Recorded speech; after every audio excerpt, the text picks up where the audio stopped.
안녕하세요. 세탁 전문가 세탁설입니다. 오늘 이 시간에는 베이킹소다를 탄산소다, 탄산나트륨으로 업그레이드를 시켜서 만드는 그런 방법을 한번 알아보겠습니다. 제가 이전 시간에 세탁을 할 때에는 베이킹소다보다는 탄산소다, 탄산나트륨을 사용하시는 것이 더 좋다, 효과적이다 라고 설명을 한번 드렸죠. 그랬더니 걔는 뭐 이렇게 맨날 사래니? 라는 의견들이 더러 있으신 것 같아서요. 집에 많이 있는 이 베이킹소다를 한번 탄산소다, 탄산나트륨으로 업그레이드를 시켜볼 거예요. 오늘 영상 굉장히 쉬울 거니까요. 본격적으로 이 내용 시작하기 전에 좋아요, 구독, 알림 설정 부탁드릴게요.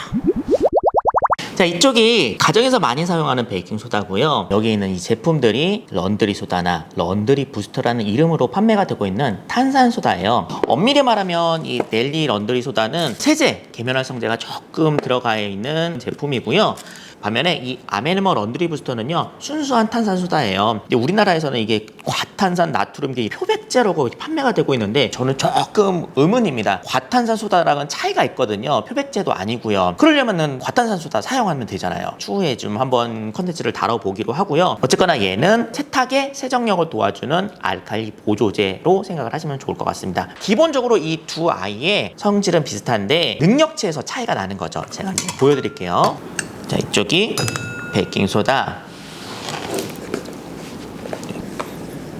이쪽이 런드리소다.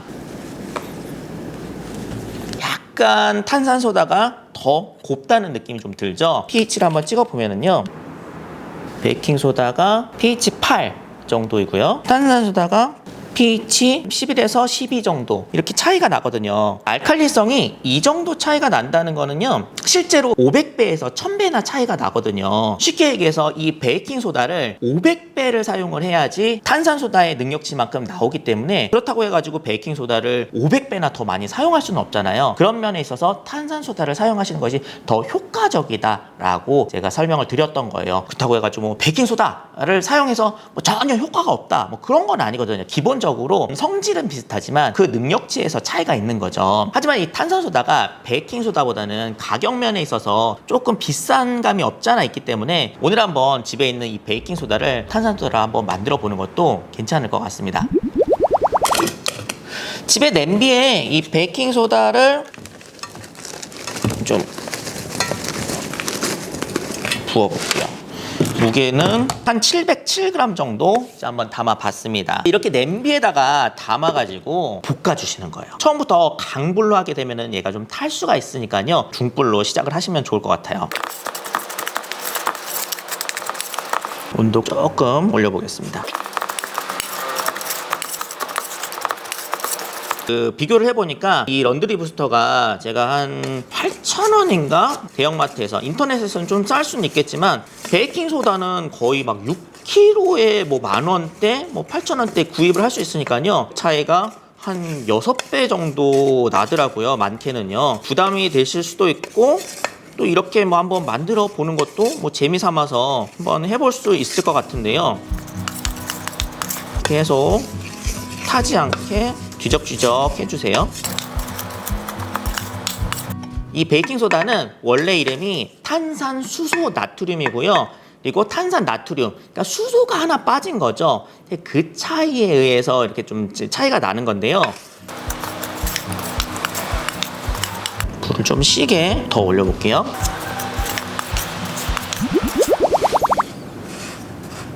자, 이제 이렇게 부글부글 뭐가 좀 기체가 올라오고 있잖아요. 뽁뽁뽁뽁. 오, 이거 봐요. 오, 이 기체 나오는 거 봐. 우와, 우와, 우와, 우와, 우와, 우와. 자, 지금 여기 나오고 있는 이 뽀글뽀글 나오고 있는 이 기체가 바로 이산화탄소예요. 왜 우리가 빵 만들 때 소다, 베이킹소다를 넣으면은요, 빵을 부풀게 하는 게 바로 이 이산화탄소인 거잖아요. 약간 빵 냄새 나는 것 같아요. 그래서 이렇게 가열을 시켜서 열 반응에 의해서 탄산수소 나트륨에서 이산화탄소하고 물 증발되면서 순도가 더 높아지게 되는 거죠. 그럼 우리는 더 강력한 베이킹소다, 즉 탄산소다를 사용할 수가 있는 거예요. 타지 않게 뒤적뒤적 해주시면서 이렇게 기체가 충분히 나올 수 있게 해주시는데요. 근데 지금 여기서 나오고 있는 이 기체는 이산화탄소이기 때문에 들이마시면은 이산화탄소 중독이 될 수가 있어요. 환기를 잘 시키시면서 작업을 하시면 좋을 것 같습니다. 너무 신기해요. 그래서 사실 이 내용이 중학교 3학년 과학 시간에 나와요. 자녀분들하고 같이 작업을 해보시면요 굉장히 유익할 것 같습니다. 그런데 나는 이렇게 불 앞에서 이렇게 번잡스럽게 하는 것도 귀찮고 좀 더 쉽게 하는 방법 없어요? 라고 이제 궁금증이 생기시는 분들이 계실 거예요.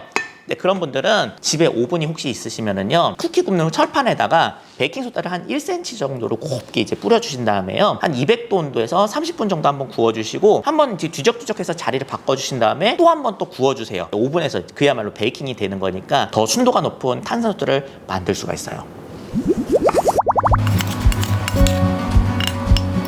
이렇게 볶아주시면은요 가루가 좀 더 고와지거든요. 그 과정에서 가루가 조금 날릴 수가 있습니다. 이제 그 부분이 조금 불편할 수 있기는 할 것 같아요. 근데 뚜껑을 또 닫아주시면은 이 이산화탄소 기체가 또 날아갈 수는 또 없으니까 그런 불편함이 좀 있을 것 같기는 하네요. 제가 한 10분 정도 베이킹소다를 이렇게 구워봤습니다. 더 이상 이산화탄소 기체가 이제 발생하지 않거든요. 뒤적뒤적 해보면은 더 이상 이제 뽀글뽀글 나오는 게 없잖아요. 이러면 작업 다 된 거예요. 더 이상 안 볶으셔도 되고요. 이제 작업이 끝났습니다. 잘 작업이 됐는지 테스트를 한번 해볼게요. 지금 막 작업을 한 탄산수다. 뜨끈뜨끈한데요. 좀 알갱이가 좀 고와진 그런 느낌이에요. 비교를 해보면은 이게 그냥 베이킹소다 거친 그런 느낌이 좀 들잖아요. 그 차이가 있는 거고 작업을 하고 난 뒤에 무게가 한 500g 정도 되는데요. 아까 700g 정도였으니까 한 200g 정도 빠진 것 같은데요. 탄산소다가 비싼 이유가 있었네요. pH 테스트를 한번 해볼게요. 이 pH 페이퍼는요 집에 사두시면 되게 좋아요. 자 보시죠. 자 이렇게 pH 11에서 12 사이에 탄산소다가 완성이 되었습니다. 베이킹소다를 500배 강한 탄산소다, 탄산 나트륨으로 한번 만들어 봤습니다. 자 이렇게 우리가 만든 탄산소다를 세탁에 사용하실 때는 집에서 사용하시는 세제와 함께 이렇게 한 100g 정도, 이 런드리 부스터 설명서에는 100g 정도 같이 사용하라고 나와 있기는 한데요. 제가 봤을 때는 양이 조금 많은 것 같거든요. 처음에는 한 종이컵 반컵 정도 50g 정도부터 사용을 하신 다음에 빨래 양이나 사용하실 강도에 따라서 양을 늘려가시기 바라겠습니다. 여러분께서 기억하실 거는요, 표백이 필요하면은 과탄산소다, 유색옷이나 알칼리 세정용만 높이시려면은 이렇게 탄산소다를 사용한다. 사실 세탁 말고도 생활 가운데서 활용할 꿀팁들이 굉장히 많으니까요, 다음 영상에서 한번 다뤄보겠습니다. 그럼 다음 시간에 만나요. 칠빵!